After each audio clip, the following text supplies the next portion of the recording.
Hello everyone and welcome back to FibreCraft episode 8. My name is just another emo or emo games or just emo, whatever you want to call me. In today's episode we got big plans. Now, looking behind me, you see we have our Cactus XP farm that we built in one of the first episodes of this series.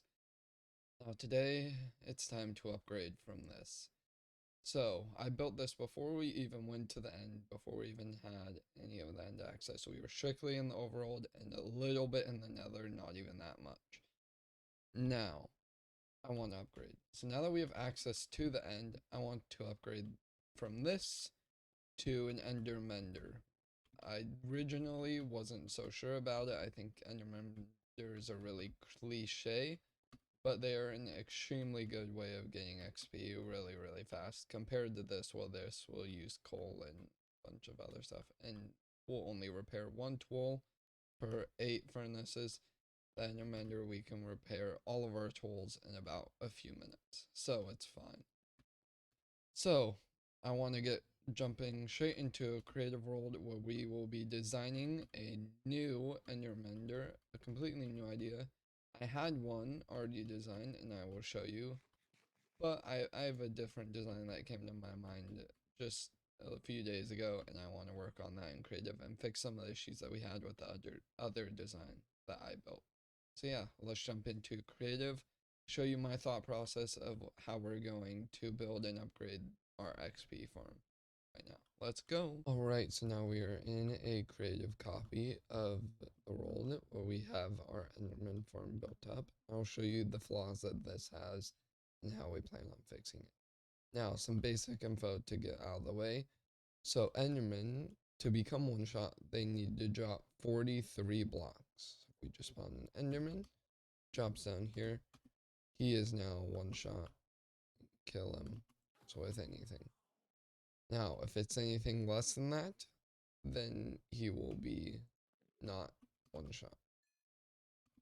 Drop him right here. He should no longer be one shot. If it's anything over 45 blocks, then he'll insta die. So 43 will be the magic number. That way we can have the best spawns possible at the lowest part in the world.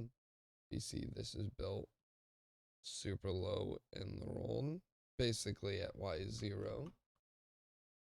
You see targeted block, we have Y1. So we have this built super low in the world so we can get the best spawn rates possible.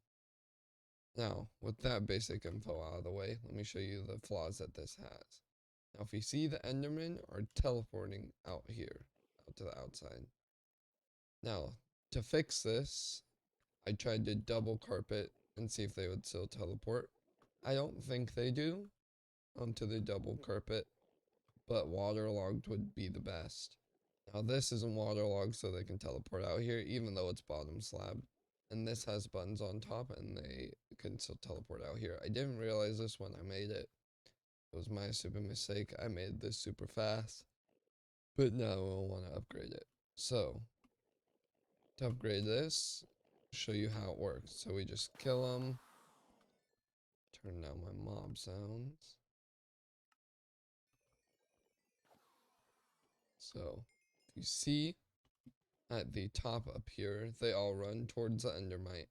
And they all kind of get stuck on these corners. Now, my newer version, we need to fix this. So we just need to widen this area probably by 1, maybe fix the corners 2, maybe make that a little bit wider than the rest. Probably make it a circle and not just a tiny 3x3 square. Although this compacts them all together, we can still get all the compactness just with a bigger drop hole for them. Now, we're also going to make sure that they can't teleport out here at all, or out here, so that every single one of them is inside this, and we can get all of the best rates possible. Now, with that being said, let me show you the final version that we built, and then show you it built in survival, and we'll jump into a time lapse of me building it after I show you the updated version. Alright, we are back with the finished Enderman farm. This took me about 3-ish hours to design, and a lot has changed. So first, we have the drop chute, pretty much the same. Won't use this that often, but every now and again, if I somehow die at the Enderman area, we will use this. Go up and down. I changed the pathway, just changed the blocks. It's still the same basic style of the Shroomlight, which I love. We got quartz and deep slate tile slabs, which I love the look of this a lot. Come down here. This eventually just turns in water for spawn proofing of the Enderman, so that no Enderman can come anywhere here. They can only be over here. And here we have it. We have this really, really nice circle design that I came up with. Really love the look of this. And if we look, there's something special. We have waterlogged leaves. Now, I'm in 117. This shouldn't be possible. Waterlogged leaves isn't a thing till 119. But I have a mod running that adds a lot more waterlogged blocks into the older versions. So we can do stuff like this. And so how this works is Endermen spawn up here. They chase towards the Endermite, and then they drop down. Few of them stay up here, but they'll either eventually drop down or get pushed. They get chased towards the middle and then drop straight down. And you just go like this and just keep swinging. If we go up here, you can see, just keep swinging. They'll spawn, run towards the middle, then fall down, keep swinging, run, fall down, run towards the middle, fall down, die. Now, I went with the circle design for the kill chamber for multiple reasons. One of them, sweeping edge. With the sweeping edge attack, we can just stand on this corner block and hit all of these dudes right here. While if it was just square design, we would only be able to hit 3. So now we can hit a lot more Endermen, get a lot more XP. Second reason, the drop chute a lot better. I might widen this even more, but I think for now it's fine. If I widened it, then we wouldn't get that much more XP.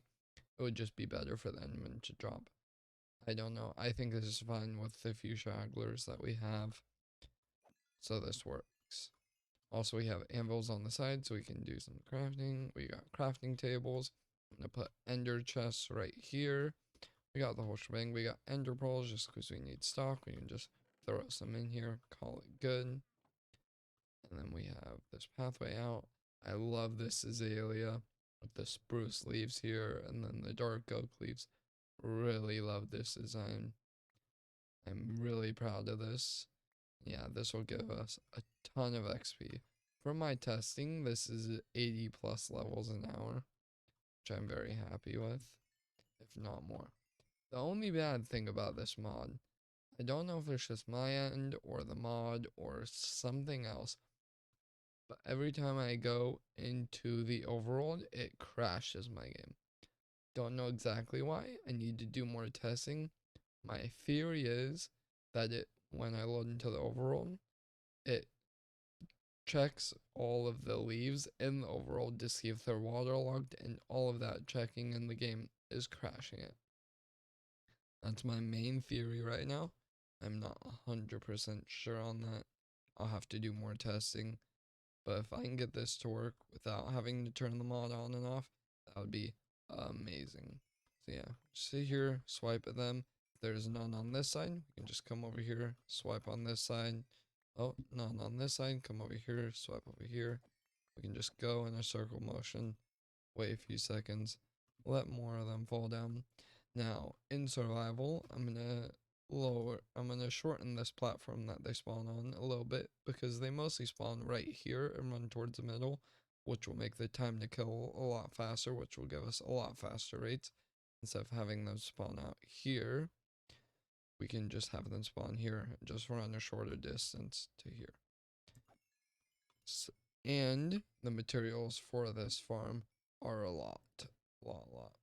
We need 125 stacks of deep slate bricks. I'm going to cut that in half, so we need a lot less. Need a lot of white stained glass. That should be fine. I can just go to the desert, dig, and then we have the skeleton farm. I can just get a lot of white dye from there.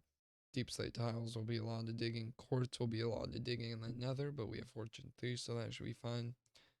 And stone bricks, we can just dig a few stacks from the end. Spruce leaves, we can just get some shears. Carpets should be fine, we just need to shear sheep. Shoom lights shouldn't be that bad. Stack and a half, a little bit more than that. Smooth basalt, 43. Yeah, these aren't really too much, so we don't have to worry about this. And yeah, I'm extremely happy with how this turned out. And without further ado, let's build this in survival. Shouldn't take us too terribly long. Hardest part might be getting Endermite up there, but other than that, should be perfectly fine. Yeah, let's jump into a creative survival time lapse of me building this. And then I'll show you the post-survival time lapse of the rates of this. Yeah, let's do it.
Alright guys, we are back in survival with the Ender Mender built up.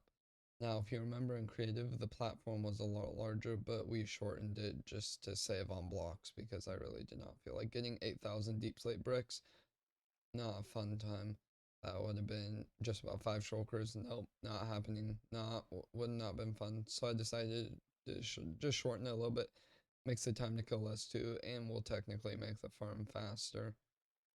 In some ways slower, in others depends on how you look at it. But as you can see, there's endermen falling behind me, and there's a bunch of endermen in the back. We got the endermite placed up top, and they're now just respawning them every so often because the ones at the bottom are despawning.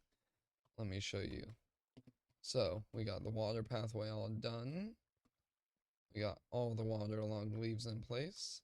If you look, they're falling down here. Swipe at them. We get a lot of XP.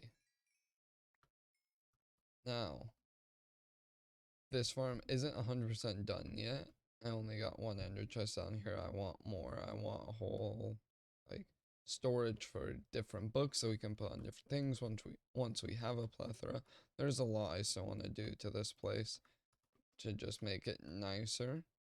But for now, I love the design of this. It work amazingly well. You see we have pickaxes in here we need to fix, so this will work perfectly fine. And especially when I get my shulker box full of silk touch pickaxes, this will work fine. I'll have a shulker box of other tools, miscellaneous stuff, armor, elytras, gear, the whole shebang. This will work perfectly for that until we get a huge XP farm. So, without further ado, I thought it would be a cool little thing to just show a time lapse, a 15-minute time lapse of me just killing all these endermen, and then you'll see how they spawn up here, fall down, and then die, and then how I kill them, and just see 15 minutes of that, and we'll come back with how many levels I got.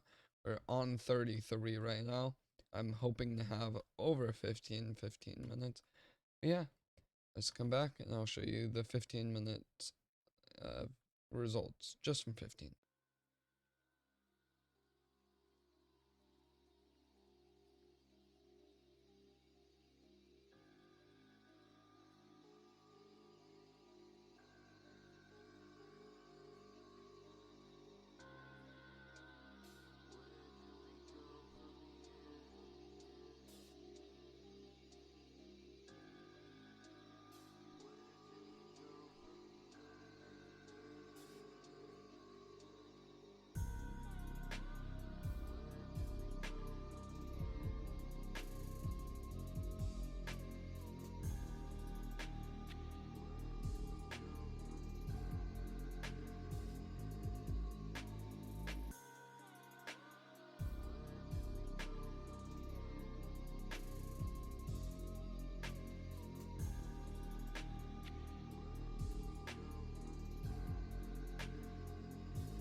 Alright, and we are back after that 15-minute AFK session.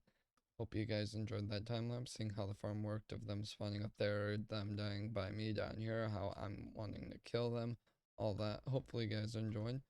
As you can see, we were level 32 before, now we are level 87, which means we have gained 55 levels in 15 minutes. And just some simple math will tell us that this will give us 220 levels an hour. Jesus. Definitely more than we will ever need. This will be perfect for repairing shulker boxes of tools. We just have to come down here for even 15 minutes and repair everything. That'll be great. So yeah, hopefully you guys enjoyed that time lapse. I'm going to call the video there. Thank you all for joining me. Hopefully you enjoyed my creative process and me showing you what my thought process was while building this in creative. And then the time lapses of me in survival building this and then using this 15 minutes so you could see how the farm works. Really loving everything about this. In the next episode, I am hoping to jump into work with slime so we can get a slime farm up and running because that's the main thing that we will need for perimeters. So, hopefully, you guys enjoyed. Thank you all for watching. I'll see you guys in the next episode. Bye.